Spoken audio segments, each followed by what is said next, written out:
Mon Dieu, mon roi. Alléluia. Mon Dieu. Gloire à Dieu. Alors, le thème de ce mois est intitulé « Comment réussir l'année en 2026 avec Dieu ». Alléluia. Et mon sous-thème de ce matin s'intitule « Les 4 dimensions de Jésus-Christ à absolument connaître et expérimenter ». Les 4 dimensions de Jésus-Christ à absolument connaître et expérimenter. Toujours dans l'optique, la vision de réussir son année. Amen. Mais nous devons comprendre que tous les principes que nous apprenons, nous ne devons pas les garder ou les appliquer ou les considérer que pour l'année. Nous devons les appliquer, les considérer pour toute notre vie. Amen. Parce que ce qui te qualifie au succès, à la réussite, c'est la connaissance et l'application des lois. Quand tu connais les lois et que tu les appliques, tu es qualifié à la réussite, au succès. Amen. Est-ce que tu comprends? C'est pourquoi toute loi que Dieu permet, que tu aies accès, garde-les jalousement et applique-les. Toute ta vie sur la terre. Et ainsi, tu réussiras. Amen. Et alors, ces 4 dimensions de Jésus-Christ sont en fait les 4 images qui nous sont témoignées, révélées, rattachées à la personne de Jésus-Christ. Dans la première image, nous parlerons de l'image de l'homme. Et la deuxième image, nous parlerons de qui? Qui connaît? Du lion. Alléluia. Le lion, le bœuf ou le taureau ou encore l'aigle. D'accord? Donc nous allons comprendre un peu Christ dans ces 4 dimensions, afin que nous puissions trouver encore en cela des éléments qui nous aideront à connaître le succès. Et cette révélation a été en fait rattachée aux 4 évangiles par l'étude menée par un homme dont on a appelé l'évangile de la tétromorphe ou le tétromorphe. C'est-à-dire que c'est Irénée de Lyon qui, lui, à partir du 2e siècle, a fait cette étude et s'est rendu compte que à chaque évangile, chaque homme ou chaque écrit de l'évangile décrivait une image de Jésus-Christ. D'accord? Et ainsi, il a trouvé que Matthieu décrivait Christ comme étant l'homme. D'accord? Et plus tard, il s'est encore rendu compte que Marc parlait de Christ comme étant le lion. Et Luc parlait de Christ comme étant le taureau. Et Jean le révélait comme un aigle. Alléluia. Et donc la première dimension que nous allons voir, c'est de comprendre Christ dans la dimension de l'homme. Pourquoi? Et là, nous voulons parler de Jésus comme fils de l'homme. Et nous allons lire Matthieu 26, le verset 24. Selon la version second 21, la Bible nous dit « Le fils de l'homme s'en va, conformément à ce qui est écrit et à son sujet. Mais malheur à l'homme par qui le fils de l'homme est trahi. Mieux vaudrait pour cet homme qu'il ne soit pas né. » Waouh. D'accord? Jésus-Christ est appelé fils de l'homme. Cela signifie à la fois qu'il est ou a été, selon les époques. C'est-à-dire qu'il est selon la parole, mais à notre époque, ici, nous disons qu'il a été un homme. D'accord? Donc, Christ a vécu sur la terre dans la condition humaine. Il a revêtu la chair. Il a marché parmi les hommes. Comment? Pas au travers des seins, des entrailles d'une femme qu'on a appelée Marie. Et Dieu est passé par Marie pour permettre à Jésus-Christ de prendre la nature humaine, d'être un homme. On l'a vu, il a mangé, il a habité parmi les hommes. Il a été un enfant, il a grandi. N'est-ce pas? Les gens l'ont touché, les gens mangeaient avec lui. Il a été réellement sur la terre. Mais, non seulement qu'il a revêtu l'homme, mais il a été un homme assez particulier. Sa particularité, c'est qu'il a été le second Adam. Jésus, la Bible l'appelle aussi le second Adam. Dans sa nature humaine, il ne s'est pas identifié au premier Adam, mais il a revêtu une nature humaine, mais dans la dimension du second Adam. Pourquoi? Parce qu'il devait être en ce moment-là le type d'homme qui devait non seulement porter la vision de Dieu, mais qui devait être consacré à la vision. Le premier Adam portait en lui la vision, mais le premier Adam n'était pas consacré pour la vision. C'est pourquoi il a échoué. Il était porteur de la vision. Pourquoi? Parce que toute vision a besoin d'un corps pour se manifester. Toute vision a besoin d'un corps pour agir. Toute vision a besoin d'un corps pour opérer. C'est pourquoi Dieu, étant le visionnaire de l'homme, ayant créé l'homme, l'homme manifestait sur la terre. Donc le premier Adam était en fait l'expression de la vision divine. Mais malheureusement, le premier Adam n'avait pas consacré sa vie à l'accomplissement de la vision. C'est pourquoi il a échoué. En faisant quoi? En tendant l'oreille, en écoutant sa femme. On est ensemble, hein? D'accord? Donc la voix de la femme a dominé dans la vie, dans le cœur, dans la pensée du premier Adam, de telle enceinte qu'il a oublié la loi du Père. Il a oublié la vision du Père. Mais le second Adam, donc c'est le type d'homme qui reçoit la vision, mais qui consacre sa vie pour la vision. Nous avons reçu la vision, mais il est important pour que cette vision soit vécue, que nous nous consacrons à la vision. Alléluia.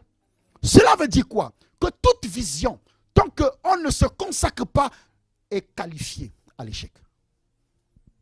Peu importe la vision, qu'elle soit une vision de l'église ou qu'elle soit une vision personnelle, tant que tu ne te consacres pas pour ta vision, elle ne se réalisera pas. On est ensemble? Elle ne se réalisera pas. Impossible. Alléluia. Mais il devait aussi revêtir la chair. Pourquoi? Parce que non seulement qu'il est le second Adam, mais il est en plus le Messie. Le Messie était l'accomplissement de la promesse et du plan caché du conseil divin. Après la chute de l'homme, après le péché d'Adam, il y a eu un chaos sur la terre. Il y a eu un jugement qui a été donné. Il y a eu un jugement qui a été décrété sur la terre. L'homme était soumis à la mort. On est d'accord? Mais dans le conseil divin, il y a en même temps un plan qui a été activé. Et donc dans ce plan, il fallait que le Mashiach vienne pour apporter la rédemption à l'homme. Donc Christ, en homme, était en même temps l'incarnation du Mashiach, du Messie. Il fallait que le Messie vienne. Mais comment pouvait-il venir? Il fallait qu'il porte la chair. C'est en chair que le Messie devait arriver. C'est pourquoi Jésus-Christ a eu un problème avec les rabbins. Il a eu un problème avec les Juifs.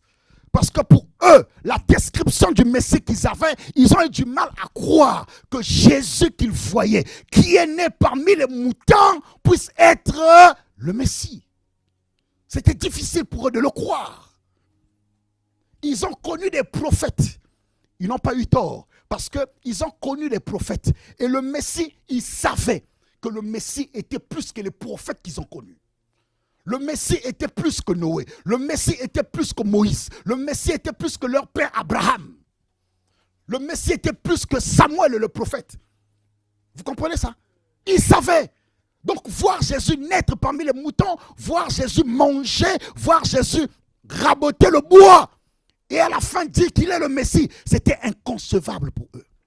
Inconcevable. C'est pourquoi ils ont eu du mal. Mais par contre, Jésus était homme. Pourquoi? Parce que le Messie devait accomplir la vision divine. Alléluia. C'est pourquoi il fallait qu'il porte l'humanité. Et en fait, ce que nous devons comprendre par là, c'est quoi? C'est que la vision n'est donnée qu'à l'homme et ne peut se réaliser que par un homme. Dieu ne donnera jamais la vision à un mouton. Il ne donnera jamais la vision à un arbre. Dieu communique la vision qu'à l'homme. On est d'accord? Ce n'est qu'à l'homme qui peut communiquer la vision. Toute vision de Dieu n'est communiquée qu'à un homme. Et l'homme est porteur d'une vision. Et la vision peut être quoi alors? La vision peut être tout simplement la destinée de Dieu pour toi. Personnelle. Alléluia.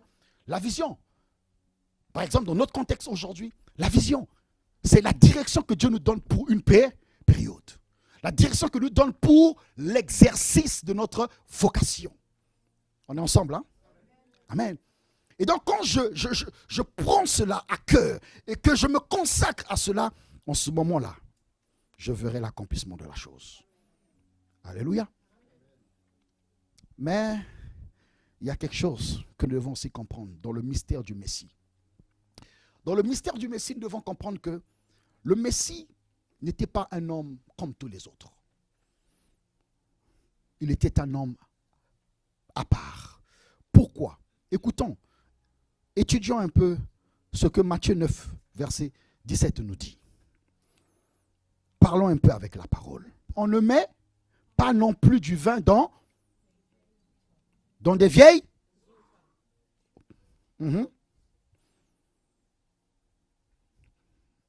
Et ensuite, sinon,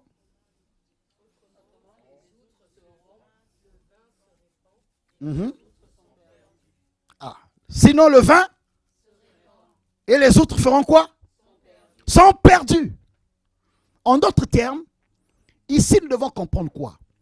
Pour que la vision s'accomplisse, il faudrait que je vive ce qu'on appelle, ce que j'ai intitulé ici, décider de devenir une nouvelle outre. Parce que le vin nouveau ne peut se mettre dans une ancienne outre. Elle ne va pas supporter. L'outre va se rompre. L'outre va être brisée. Alléluia. On comprend ça? Donc il faut que toi et moi, nous devenons des outres nouvelles. Je ne peux pas être la même personne que j'ai été en 2025 et vouloir produire des résultats nouveaux en 2026. C'est impossible. Je dois décider d'être une nouvelle personne. Dans ma mentalité, dans ma façon de marcher, dans mes décisions, mes résolutions, dans mes choix, dans mon travail. Tout en moi doit être nouveau. Je dois repartir sur des nouvelles bases. Celles qui me permettront de ne plus avoir les mêmes résultats en 2025. Parce que si je ne change pas, je risquerai de vivre la même chose qu'en 2025 ou pire. On est d'accord, hein? Il faut devenir une nouvelle outre. Il faut décider de devenir une nouvelle personne. Tant que tu restes la même personne que tu as été en 2025 ou en 2024, tu produiras les mêmes résultats. Alors je vais te poser la question, qui a été tu en 2025 et qui es-tu devenu en 2026?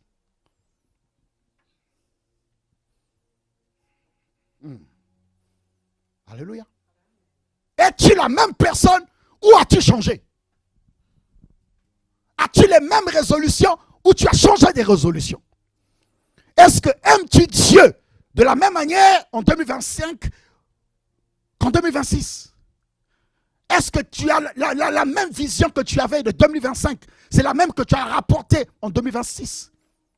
Est-ce que tes habitudes de 2025 sont les mêmes que tu as ramenées en 2026? Il faut que tu sois une nouvelle personne. Prends un nouveau départ. Prends des nouvelles décisions. Oh, est-ce que quelqu'un est avec moi? Change tout autour de toi. Change tout. Mais pour le meilleur. Alléluia.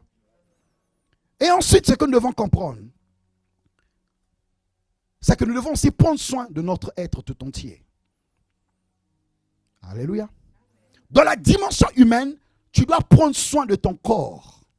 Tu dois prendre soin de ton esprit. Et tu dois prendre soin de ton âme. Pourquoi? Regardons ce que la Bible nous dit dans 1 Thessaloniciens 5 au verset 23.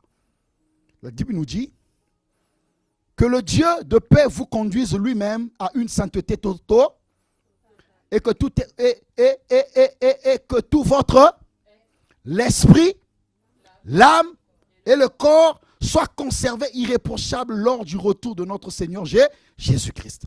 Donc nous devons prendre soin de quoi? De notre esprit, de notre âme et de notre... Parce que voici les trois dimensions de l'homme. Ce que toi tu es, ce que je suis, c'est quoi? Premièrement, c'est un esprit qui a une âme et qui vit dans un corps. Voici l'homme. D'accord? Donc je dois savoir qu'en 2026, je dois changer ma manière de me considérer et de prendre soin de moi. Généralement, lorsqu'on dit prendre soin de moi, nous voyons premièrement, et souvent nous nous les mettons à la dimension humaine. C'est-à-dire qu'à la dimension charnelle. Prendre soin de moi, je vois mon corps. Est-ce que j'ai un peu grossi? Je dois dégrossir. Est-ce que j'ai éclairci? Ah, on m'a dit que j'ai maintenant trop de boutons. Je dois chercher un produit pour enlever les boutons. Ah, j'ai trop noirci, je dois éclaircir un peu ma peau. On pense à sa garde-robe. Non, frère. C'est pas mauvais. Mais il n'y a pas que le corps. Il y a d'abord l'esprit. Alléluia. Ça veut dire que je dois prendre soin de mon esprit. Mon esprit doit grandir. Mon esprit ne peut pas avoir le même gabarit qu'en 2025. Écoutez, avec notre Dieu, ce n'est pas le Dieu de la monotonie, du statu quo. Notre Dieu, c'est le Dieu de la croissance. C'est le Dieu du mouvement. Donc celui qui est avec Dieu doit savoir que mon esprit doit grandir. Je dois m'étendre, je dois m'élargir spirituellement. Vous comprenez? Ok? Donc c'est ça. Mon esprit doit être en paix. Mon esprit doit être tranquille. Il faut que j'élargisse mon esprit. Il faut que je marche avec l'Esprit de Dieu. Il faut que j'agisse avec l'Esprit de Dieu. Pour que mon esprit grandisse. Parce que si mon esprit ne grandit pas, si je reste la même personne, il sera difficile que j'aille en haut. Ce n'est pas possible. Et après l'esprit, il faudrait que mon âme aussi grandisse. Est-ce qu'on est ensemble? Il faut que mon âme aussi grandisse. Je ne peux pas continuer à rester la même personne. Ce n'est pas possible. Et ensuite, il faut que mon corps aussi, que je prenne soin de mon corps. Parce que c'est ça l'être, c'est ça l'humain.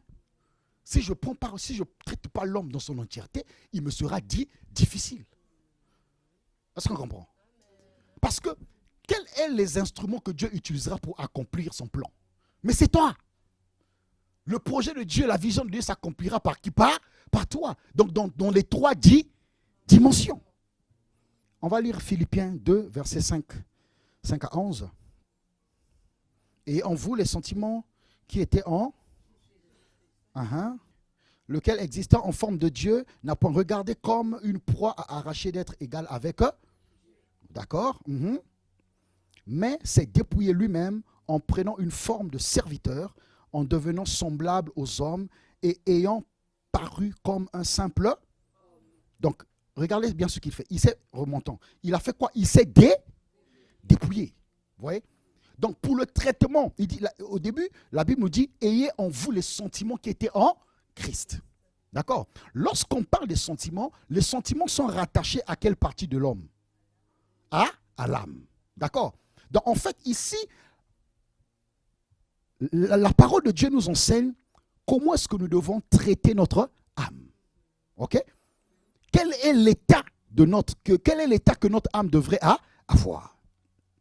Donc Christ dit quoi? Ayez en vous les sentiments qui étaient en Christ. Qu'est-ce qu'il a fait? Il s'est dépouillé. Donc je dois décider moi-même de me dépouiller. Me dépouiller de tout ce qui est mauvais dans mon âme. Personne ne le lui a imposé. Il s'est lui-même dépouillé. Écoutez, tu peux tromper tout le monde, mais tu ne vas jamais te tromper. Tu peux faire semblant devant les gens, mais face au miroir, toi-même, tu ne pourras jamais tromper ta personne. Tu te connais, tu connais ton fond. Je connais mon fond. Je sais ce qui est mauvais dans mon âme, je sais ça. Vous comprenez? Et à chaque fois que j'y vais dans la présence de Dieu, le Saint-Esprit aussi me rappellera de fois ces choses. Pour dire, fils, fille, attention, fais attention. Il y a telle chose que tu devrais enlever.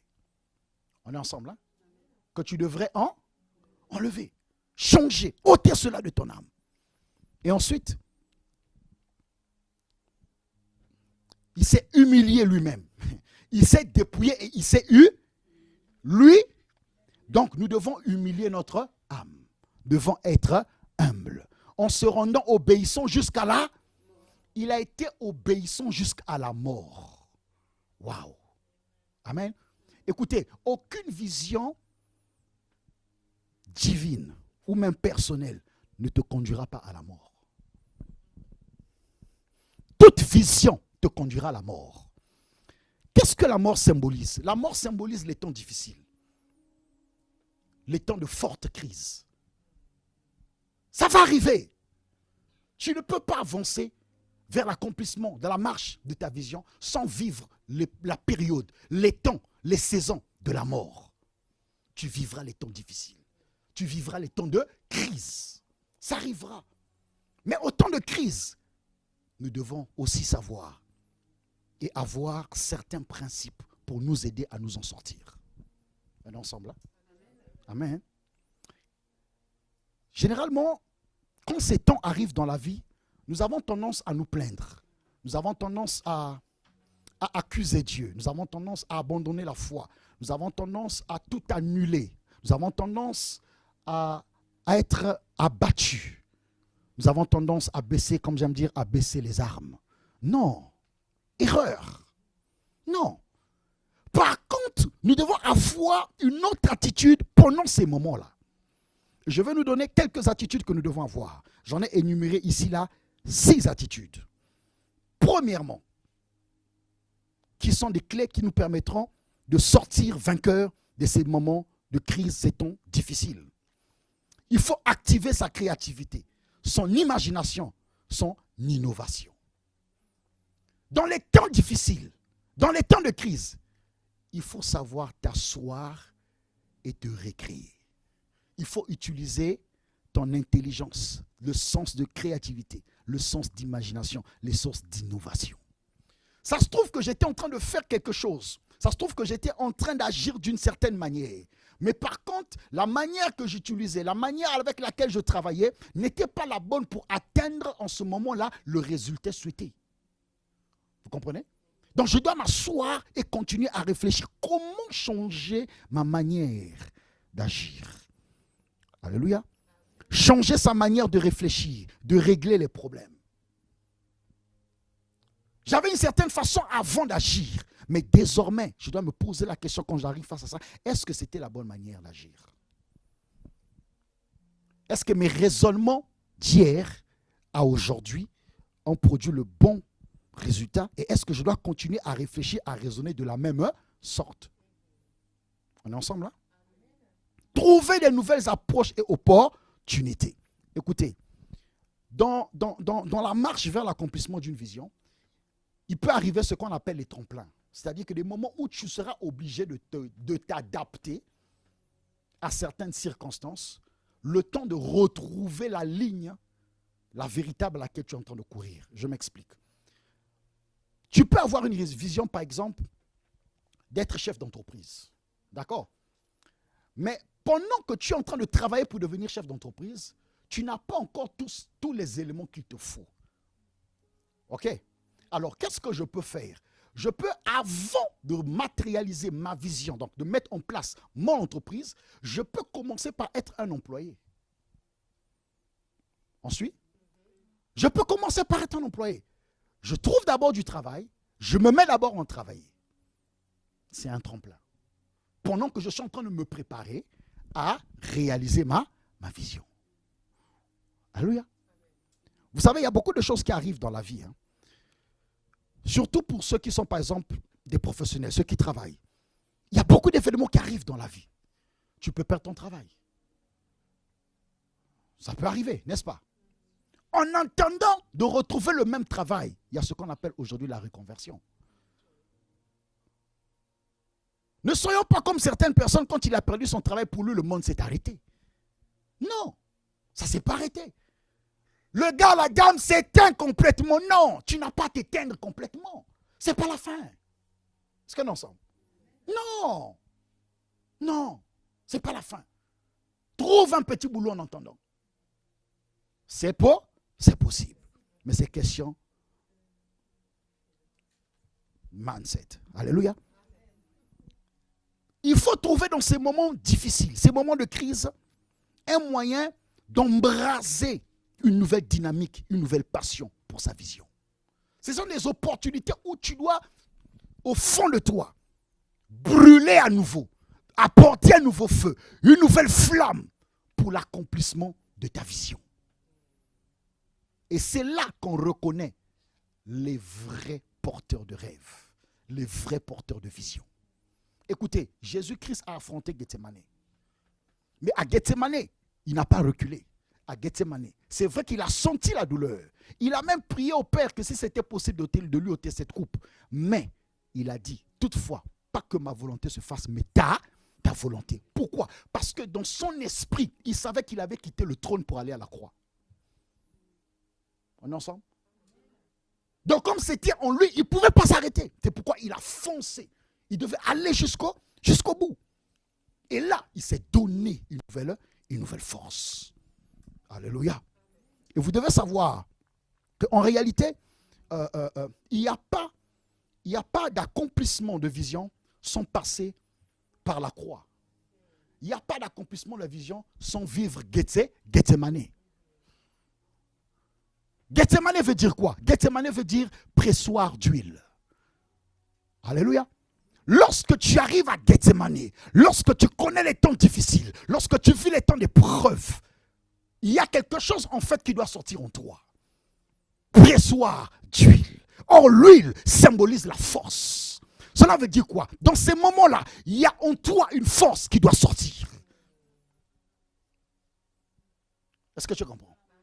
Écoute ce que la Bible dit. La Bible rajoute que Dieu ne permettra aucune tentation, aucune épreuve qui soit au-dessus de tes... Ah, est-ce que tu comprends? Donc ça veut dire qu'à la mesure de cette épreuve, à la mesure de cette crise, à la mesure de cette difficulté, il y a une force en toi qui doit s'exprimer. Alors exprime cette force. C'est pas la fin. Il y a une force qui est en toi cachée, que des fois tu ignores. Mais c'est pendant ces moments-là qu'elle doit sortir. On est ensemble, hein? Il faut considérer ces moments comme les moyens qui vous mènent au succès. Alléluia. Amen. Les temps de mort sont les moyens, les canaux par lesquels nous marchons vers le succès. Oui. Oui. Écoutez, si Christ, pour recevoir le nom au-dessus de tout nom, si Christ pour nous justifier, il a fallu qu'il passe par la mort, frère, tous nous passerons par la mort. Allemagne, va étudier un peu l'histoire de tous les hommes que tu connais aujourd'hui, qui sont grands dans ce monde. Fais leur biographie.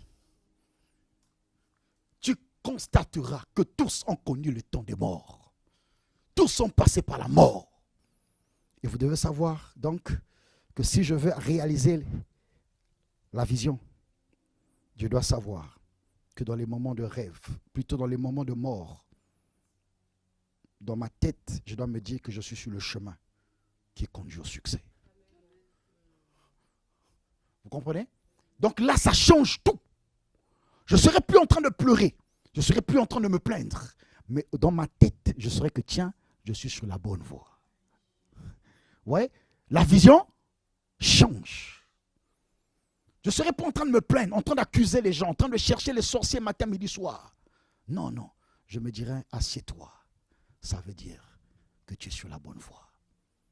Avance, n'abandonne pas, persévère. Amen. Est-ce que quelqu'un me suit ce matin? Est-ce que quelqu'un est édifié? Alléluia. Et vous devez savoir autre chose.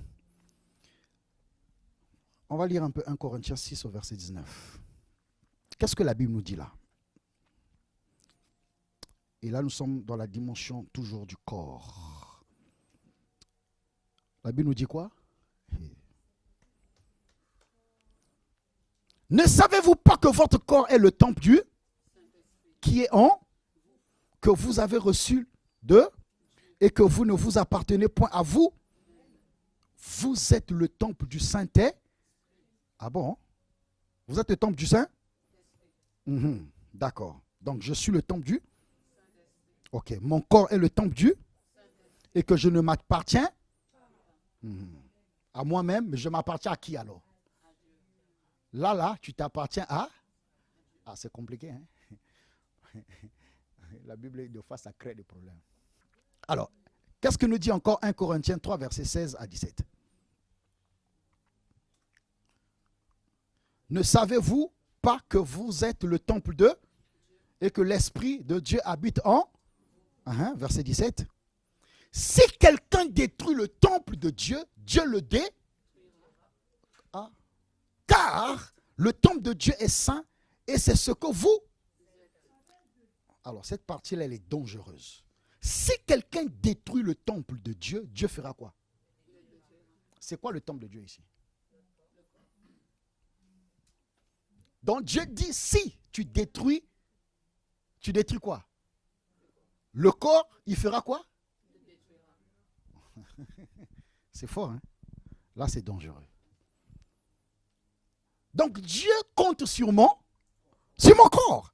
Mais parce qu'il sait que pour réaliser sa vision, il lui faut ce corps-là. Tu comprends? Il a besoin de ton corps. Parce que si tu détruis ce corps, comment va-t-il réaliser son projet? Donc, il ne te permet pas de détruire ce corps. Mais s'il sent que tu es en train de détruire ce corps, lui-même, il décide de te détruire. C'est pourquoi il y a des gens qui sont morts, parce que Dieu les a détruits.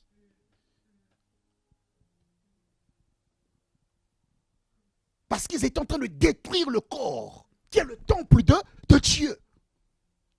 Dieu les a détruits. C'est pourquoi il faut prendre soin de ton corps. Frère, sœur, prenons soin du corps. Donne-lui la bonne nourriture. La nourriture saine. Fais un peu de sport. Parce que Dieu a besoin de ton corps. Soigne-toi. Est-ce qu'on est ensemble, hein? Oui, il a besoin de ce corps. Il en a besoin. C'est l'instrument de la manifestation de la prophétie. Alléluia. Il n'y a pas de manifestation de la prophétie, il n'y a pas de manifestation de la promesse sans le corps. Sur la terre. Donc pour que Dieu manifeste sa parole, accomplisse sa parole, il lui faut un corps. Est-ce que tu comprends? C'est pourquoi il lui fallait le corps. C'est pourquoi il a besoin de toi et moi. Il a besoin de nos corps. On est ensemble, hein? Et ensuite, comme je l'ai dit tout à l'heure, il faut comprendre Christ dans les 4 dimensions. Première dimension, nous allons parler de Christ dans la dimension du lion.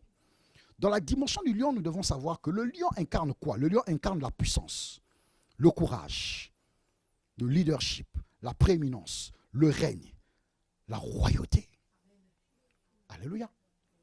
Le lion incarne la puissance, le courage, le leadership, la prééminence, le règne et la royauté. Donc je dois connaître Christ dans cette dimension. Quand je connais Christ étant le puissant, le tout-puissant, je connais Christ étant l'homme qui est le plus courageux, le plus grand leader, le prééminent, celui qui règne et dont la royauté est éternelle. Alléluia. Cela voudrait dire quoi? Cela voudrait dire que moi aussi, je devrais m'identifier à lui pour que, pendant que je serai en train de marcher sur la terre, que j'ai le caractère du lion. On est ensemble, hein? Je ne peux pas avoir un autre caractère que mon maître. Je dois être un lion. Je dois être une lionne. Et le lion, c'est lui qui fait la terreur. C'est lui qui marque le respect. Mais pas l'inverse. On n'effraie pas le lion. C'est lui qui effraie. On est ensemble, hein? On n'effraie pas le lion. Le lion, il est puissant. Le lion, c'est lui qui règne et c'est lui qui est roi. Et tu dois avoir cet esprit en toi. Amen. Alors, c'est le principe du lion. Le lion est autonome. Il y a l'autonomie dans le lion. Il y a la loyauté. Il y a l'amitié. Il y a la volonté de prendre soin des autres. Il y a l'amour inconditionnel. Il y a le courage et la détermination. Vous voyez? C'est ça qui incarne le roi. Le roi, il est autonome. Pour atteindre ta vision, tu ne dois pas toujours t'appuyer sur les autres.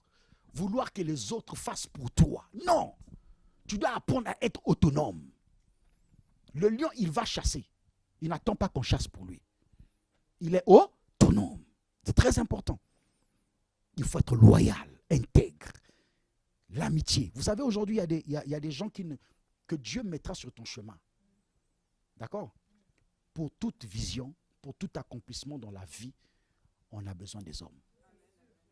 Dieu utilisera toujours un homme pour t'aider dans la vie, à accomplir ta vision. Mais cependant, si tu n'as pas le sens de l'amitié, il y a des hommes ressources pour toi que tu ne rencontreras pas. Comprenez? Il faut avoir ça. C'est très important. Deuxièmement, l'agneau. Et vous savez que l'agneau, c'est l'expression du sacrifice. Écoutez, tu n'atteindras jamais ta vision si tu n'es pas capable de te sacrifier pour ta vision. D'accord? Il faut être un sacrifice. Il faut que toi-même tu te sacrifies pour ta vision. Il faut que tu te sacrifies pour la vision de ta communauté. On n'atteint pas une vision. On ne réalise pas une vision sans sacrifice. Tu n'auras pas le résultat que tu souhaites atteindre si tu n'apprends pas à faire des sacrifices. C'est impossible. pour que la rédemption vienne dans la vision, dans le projet du Père, il a fallu que le Fils soit sacrifié. On comprend ça? Il a fallu un sacrifice pour accomplir sa vision de rédemption. Donc, il faut comprendre que c'est un principe obligatoire. Le sacrifice. Es-tu prêt à te sacrifier pour ta vision? Est-ce qu'on est ensemble? Personne ne se sacrifiera pour toi. Il faut que toi-même tu apprennes à payer le prix. Paye tout le prix nécessaire. Paye tout le prix nécessaire. Quand tu sais que je dois payer ce prix, paye-le. Et le courage, paye ce prix. Et enfin, on va parler de l'aigle. Qu'est-ce qui caractérise l'aigle? Le premier caractère ici, on va parler. L'aigle, il se caractérise par le fait qu'il a une vision élargie. D'accord? Il faut avoir une vision élargie et il faut être concentré sur ta vision. Lorsque l'aigle voit sa proie, l'aigle se concentre pour atteindre sa proie. Peu importe les distractions autour, il reste focalisé sur sa proie. C'est pourquoi il rate difficilement sa proie. On est ensemble, hein? C'est ce que j'ai intitulé la loi de la focalisation. Il faut rester focalisé sur ta vision. Focalisé sur la vision de l'Église. Aucune distraction. Lorsque tu es focalisé, tu es concentré, tu ne permettras à aucune distraction de te sortir de ta vision. On est ensemble? L'aigle, c'est aussi l'oiseau qui a la capacité de fixer ses regards sur le soleil et de se rapprocher du soleil. Alléluia. Écoute-moi très bien. Pourquoi le soleil?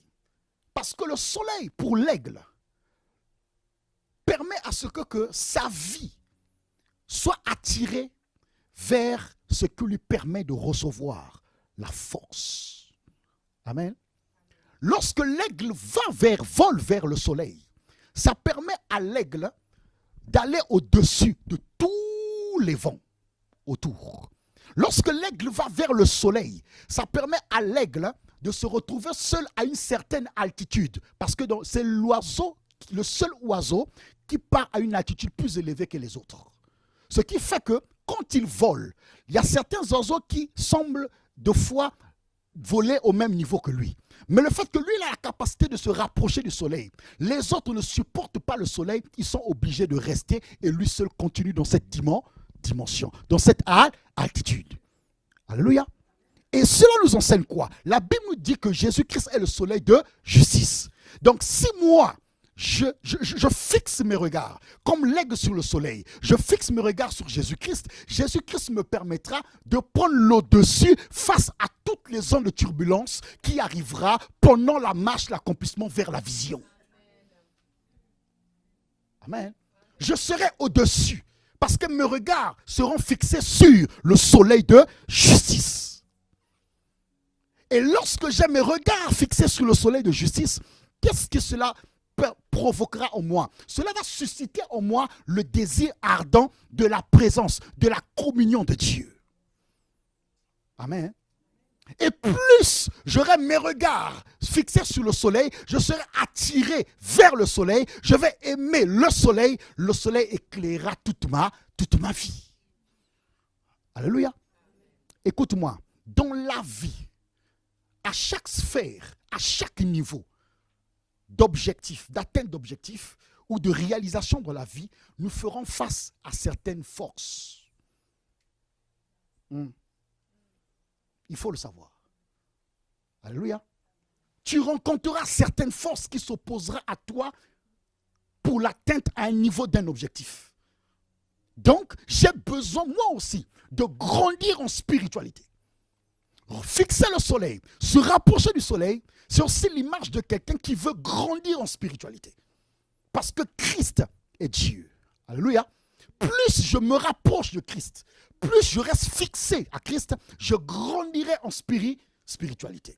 Cela veut dire quoi? Cela veut dire que à chaque fois que ma vie, à chaque fois que la vision fera face à des dominations, à des principautés, à des esprits, peu importe le niveau, je trouverai la force, la puissance nécessaire pour les vaincre. En ensemble, hein? C'est très important. L'aigle ne fuit pas la difficulté, ne fuit pas l'épreuve. Mais l'aigle affronte le vent. Il affronte les tourments. Christ n'a pas fui la croix. Christ a affronté la croix. Est-ce qu'on est ensemble? Amen. Il a affronté la croix. Et nous aussi, nous devons avoir le courage d'affronter les épreuves. Si tu n'as pas ce courage, tu ne pourras pas.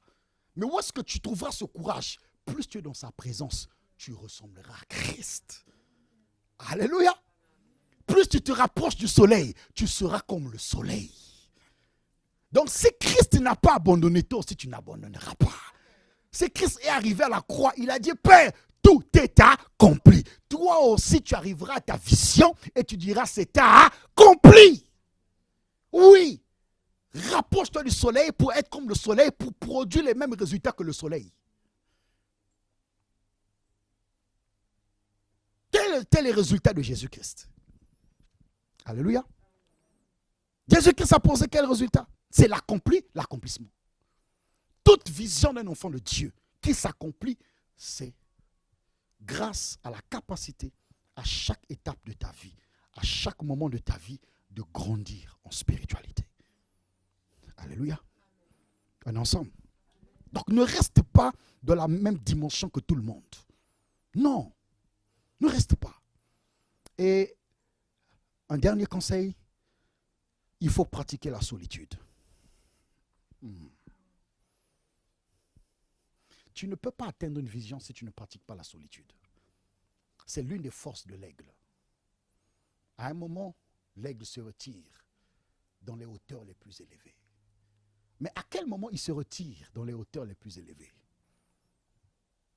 Quand il arrive à une phase de sa vie où il se sent faible. Pourquoi il va là-bas? Pourquoi il se retire? Il pratique la solitude. C'est le temps où l'aigle va se régénérer. Aïe, aïe, aïe. Vous comprenez? Il va se régénérer. Il prend le temps d'enlever les plumages qui ont vieilli. Il prend le temps d'aller vers une pierre, tailler son bec pour le rendre plus tranchant. Alléluia. Il y a des moments où tu dois pratiquer la solitude. Parce que la solitude, ce sont les temps où tu vas aller te former, t'équiper. C'est aussi les moments où tu vas revoir, analyser ta marche, les processus, ta vision. Où tu vas rentrer en soi-même. Où tu vas t'asseoir, tu vas réfléchir. Alléluia. C'est la pratique qui facilite la méditation constante de notre parcours vers la réalisation de la vision. Elle permet d'évaluer chaque pas accompli et les autres restants à faire. Tu ne peux pas être en train de courir chaque jour. Non, il y a un moment où tu dois t'asseoir. Tu dois t'évaluer. Tu es à quel niveau? Qu'est-ce qui a marché? Qu'est-ce qui n'a pas marché? Pourquoi ça n'a pas marché? Quelle serait la prochaine étape? Est-ce que j'ai les outils, les stratégies nécessaires pour réaliser, atteindre la prochaine étape? La solitude. C'est très important. Les grands hommes, ils ont toujours un temps de solitude. On a posé une fois la question au docteur David Oyedepo. Il nous a dit, quels sont les meilleurs moments de ta vie? Il a dit, ce sont les moments où je suis seul. Ça a étonné les gens. Comment ça? Il dit, ouais, mes meilleurs moments de ma vie, c'est quand je suis seul. Amen. Tu n'atteindras pas les sommets les plus élevés si tu n'apprends pas à pratiquer la solitude. Si tu n'apprends pas à sortir avec toi-même. Si tu n'apprends pas à prendre le temps de voir ta vie, d'analyser ta vie, de voir, de te concentrer sur ta vision. L'extérieur, il y a trop de bruit. À un moment, il faut quitter le bruit. Il faut être dans le silence. Et c'est dans le silence qu'on a une vision claire. Lorsque l'aigle va sur les altitudes et sur les sommets où il s'élève, il voit plus grand. Vous comprenez? La solitude te permet de voir plus grand. Plus grand. Ce n'est pas les temps de faiblesse, non. Ce n'est pas le temps où tu vas pleurer, non. Ce sont les temps de méditation et de ressources. Alléluia. Et quand tu sors de là, non. On a l'impression, et ceux qui sont avec toi, ils se poseront toujours la question, mais on voit cet homme grandir, on voit cette femme du jour au lendemain nous étonner. Là où nous on est faible, lui, il a toujours l'énergie. Là où nous on a peur, lui, il nous dit avançons. Alléluia. Pourquoi? Parce qu'il pratique la solitude de sommeil. C'est dans la solitude de sommeil ou dans les temps de méditation que tu recevras l'instruction de Dieu. Que tu recevras une parole que les autres n'auront pas. Alléluia. Est-ce que tu comprends? Donc tu auras une vision différente des autres. Parce que toi, tu vois ce que les autres ne voient pas. Toi, tu as entendu ce que les autres n'ont pas entendu. Il faut pratiquer la solitude. Amen. Toi, tu aurais vu ce que les autres n'ont pas vu. Parce que tu as pratiqué la solitude avec Dieu. C'est très important. Soyons des aigles. Amen. Il faut avoir une vision claire. Il faut s'élever au-dessus des défis. Se concentrer sur ses objectifs. Agir avec courage. Opter pour le changement. Faire des alliances judicieuses. Cultiver la patience. Adopter la solitude. Alléluia. Voici les 8 principes que nous pouvons retenir de l'aigle. Est-ce que tu as une vision claire? Il ne faut pas qu'elle soit floue. Tu dois avoir une vision claire. Est-ce que tu as défini tes objectifs? Et surtout, il faut agir avec courage. Amen. Il faut agir avec courage. Il faut agir avec parce que sur le chemin de l'accomplissement de la vision, tu rencontreras les ennemis de la vision. Il y a des gens qui vont te décourager. D'accord? Oui. Il y a des réalités qui vont te décourager. Il y a des paroles qui vont t'effrayer. Il y a des montagnes qui vont t'effrayer. Tu te poseras la question, mais est-ce que je pourrais gravir? Est-ce que je pourrais déplacer cette montagne? Comment ça va arriver? Courage. Amen. Il faut du courage. On ne réussit pas une vision sans courage. Amen. Parce qu'il y a un moment, tu vas devoir forcer les choses. Tu seras obligé d'affronter les réalités. Mais il te faut du courage. Ce sont les courageux qui réussissent. Oui, ce sont les courageux qui atteignent leurs rêves. Je vais terminer par là. Bill Gates, jeune étudiant en informatique, travaillant avec IBM, a une vision. Parce qu'à l'époque, les écrans informatiques n'étaient pas en miniature. C'était grand comme ça. Ça pouvait être comme ce mur. C'était vraiment immense. Et pendant qu'il travaillait chez IBM, il dit, mais tiens, mais on peut transformer ça en miniature. Il en parle avec les responsables d'IBM. Il dit, jamais, on ne peut pas le faire. Mais comme il a cru en son rêve, il s'est retiré avec un groupe d'amis. Il a demandé à ses parents, les parents leur ont accordé leur garage. Et c'est dans ce garage qu'ils ont bâti Microsoft. Vous comprenez? C'est de là que toi et moi, on a des ordinateurs, ce qu'on appelle des microcomputers, des micro-ordinateurs. Parce qu'il a cru en sa vision. Il a eu le courage de travailler, de quitter le travail, d'aller se concentrer sur sa vision. Et il a réalisé sa vision. Et c'est ce courage qu'il faut avoir. Donc, tu n'as pas ce courage, tu ne réaliseras pas ta vision. Amen. Est-ce qu'on est ensemble? Alléluia. Il faut du coup, pour atteindre là, parce que tu rencontreras les Tobija, les Sambala, des gens qui vont te dire des mots, des paroles, des gens qui vont se lever pour t'arrêter, des vents qui vont souffler pour t'arrêter. Mais tu dois avoir le courage. Mais au-dessus du courage, tu dois savoir que tu es un lion, tu es une lionne. Quand les choses se lèveront pour s'opposer à toi, n'oublie jamais que tu es un lion, une lionne. Quand les hommes se lèvent, quand les animaux viennent déranger le lion, qu'est-ce que le lion fait? Le lion se défend, le lion rugit. Tu dois te défendre, tu dois rugir. Pas pleurer, pas te plaindre, pas abandonner. Il faut rugir. Le lion, il rougit. Et quand le lion rougit, l'adversaire sait que là, il faut prendre la tangente. Il faut fuir. On est ensemble, hein? Il faut fuir. C'est toi qui dois causer la terreur, pas l'inverse. Amen. Que l'Éternel te bénisse. Que l'Éternel te fasse du bien.